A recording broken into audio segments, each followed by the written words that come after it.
সুপ্রিয় বন্ধুরা, আসসালামু আলাইকুম। আজ বাংলাদেশের ইন্টারিম সরকারের ইলিশ ডিপ্লোমেসি নিয়ে দু চারটে কথা বলবো বলে ভাবছি।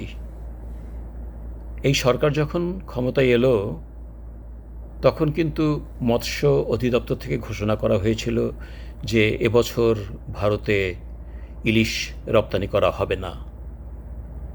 ইলিশের উচ্চ দামের কারণে বাংলাদেশের সাধারণ মানুষই ইলিশ মাছ কিনে খেতে পায় না। তো সেখানে ইলিশ রপ্তানি না করা হলে হয়তো এই সমস্ত মানুষ একটু হলেও ইলিশের স্বাদ নিতে পারবে। এইরকম একটা চিন্তা থেকে সিদ্ধান্তটা নেওয়া হয়েছিল। আর এটা কিন্তু সবাই সাধুবাদ জানিয়েছিল। সরকার কিন্তু তার এই অবস্থানে খুব বেশি দিন থাকতে পারেনি। কিছুদিন পরেই বাণিজ্য মন্ত্রণালয় থেকে ঘোষণা এলো যে ইলিশ রপ্তানি হবে। ভারতের অনুরোধে দুর্গাপূজা উপলক্ষে ভারতে কিছু ইলিশ রপ্তানি করা হবে। তো এ ব্যাপারে ইলিশ রপ্তানির ব্যাপারে আমার কোনো অবজেকশন নেই, কারণ ভারতে কিছু ইলিশ রপ্তানি না করা হলেই যে বাংলাদেশের সাধারণ মানুষ ইলিশ কিনে খেতে পারবে, ব্যবসায়ীরা দামটা একটা সহনীয় পর্যায়ে নিয়ে আসবে, এটা তো আশা করা একান্তই বাতুলতা। কেননা আমাদের দেশের যে সিন্ডিকেট, তারা কি আর ইলিশের দাম কমাবে? আমি মনে করি সরকারের এই সিদ্ধান্তটি ছিল একটা শুভেচ্ছার নিদর্শন হিসাবে। এপারের আমাদের মানুষ ভারতে যেহেতু, পশ্চিমবঙ্গে যেহেতু পূজা, তো আমরা তাদেরকে কিছু ইলিশ দিয়ে তাদের পূজাকে একটু উৎসবমুখর করার ব্যাপারে সাহায্য করছি। আর তাছাড়া আমরা তো এটা বিনা পয়সা দিচ্ছি না, এর বিনিময়ে আমরা পয়সা নিব। তারপরেও আমরা এটা দিচ্ছি, এটা একটা গুডউইল জেস্টারের মতো এপার বাংলার লোকের পক্ষ থেকে ওপার বাংলার জন্যে। কিন্তু ভারত কি এই গুডউইল জেস্টারের কোনো মূল্য দেয়? আমাদের অতীত অভিজ্ঞতা কিন্তু সে কথা বলেন না। আমরা ভারতকে সেই ৭১ সাল থেকে ক্রমাগত দিয়েই গিয়েছি। বিনিময়ে আমরা ভারতের কাছ থেকে কিন্তু কানাকড়ি সুবিধা তো দূরের কথা, আমাদের ন্যায্য অধিকারটুকু আদায় করতে পারিনি। আমাদের পানির হিস্যা পাইনি, আমাদের বাণিজ্যে ব্যাপক ঘাটতি, আমাদেরকে যখন তখন অপমান করা, সীমান্তে গুলি করে লোক হত্যা করা, ভারত আমাদের সাথে কি না করেছে। তো তারপরও যেহেতু ভারত আমাদের প্রতিবেশী, আমাদের একটা পারস্পরিক সম্পর্ক তো থাকতেই হবে। যে কারণে ইউনূস সরকারও চায়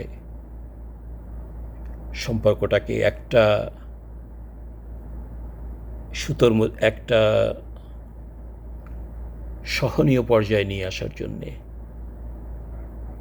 কিন্তু আপনারা কি খেয়াল করেছেন, ভারতের কিন্তু এ ব্যাপারে একেবারেই আগ্রহ নেই। ওই যে শুরুতে ইউনূস সাহেবকে একটা নরেন্দ্র মোদী যে একটা শুভেচ্ছা বার্তা পাঠিয়েছিল, তারপর থেকে তারা কিন্তু আমাদের প্রতি পুরাপুরি হোস্টাইল। তাদের আচার আচরণ যা করছে সবই আমাদের বিরুদ্ধে। এই যে সীমান্ত হত্যা, এটাও কিন্তু হয়েছে, একটা তো কনফার্ম, আর একটার কথাও শোনা গেছে, ওটাও হয়তো দুটো সীমান্ত হত্যা হয়েছে সেই থেকে। তো বাংলাদেশের এই ইলিশ ডিপ্লোমেসি আমার মনে হয় না কাজ করবে। কেননা ভারত তার মাইন্ড সেট করে ফেলেছে, নরেন্দ্র মোদী তার মাইন্ড সেট করে ফেলেছে। নরেন্দ্র মোদী সরকার কিন্তু, শুধু নরেন্দ্র মোদী বলি কেন, ভারতের কোনো সরকারই কিন্তু শক্তিশালী কোনো প্রতিবেশীর কোনো শক্তিশালী সরকার কিন্তু দেখতে চায় না। আর বিশেষ করে সেই সরকার প্রধান যদি হয় একজন অতি বড় মাপের লোক, অতি শিক্ষিত, সারা দুনিয়ায় বলতে গেলে সেলিব্রিটি পর্যায়ের কেউ, তখন মোদি তার সাথে কোনো সম্পর্ক করবে এটা আশা করা একেবারেই বাতুলতা। মোদি কিন্তু ঠিক এই একই কাজ করেছিল ইমরান খানের সাথে। ইমরান খান 2018 সালে যখন ক্ষমতায় আসে পাকিস্তানের প্রধানমন্ত্রী হয়ে, ঠিক এই একই কাজ করেছিল। মোদি ইমরান খানকে একটা শুভেচ্ছা বার্তা পাঠালো এবং ওখানেই শেষ। এরপর ইমরান খান মোদির সাথে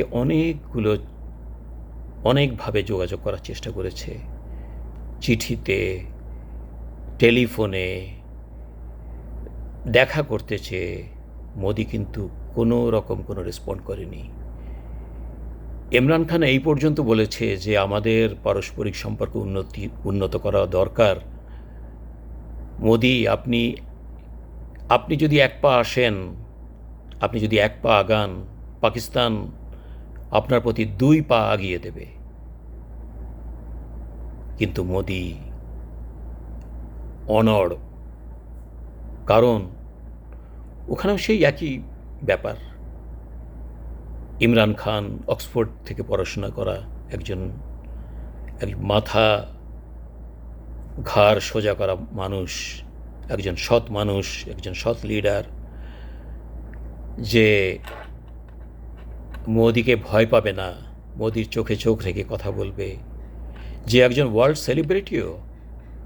তো এই ধরনের লোককে কিন্তু মোদি একেবারেই পছন্দ করে না। তাই আমার মনে হয় ইউনূস সাহেবের সরকার যতদিন আছে ততদিন ভারত বাংলাদেশ সম্পর্ক শীতলই থাকবে। হয়তো ব্যবসা বাণিজ্য এগুলো তো চলবেই, এগুলো বাদ দিয়ে এর বাইরে তেমন কোনো মাখামাখি হবে এটা আমার মনে হয় না। আজকে এ পর্যন্তই। আমার কথা শোনার জন্য আপনাদেরকে ধন্যবাদ। আপনারা সবাই ভালো থাকবেন। আপনাদের সুস্বাস্থ্য ও মঙ্গল কামনা করে শেষ করছি। আল্লাহ হাফেজ।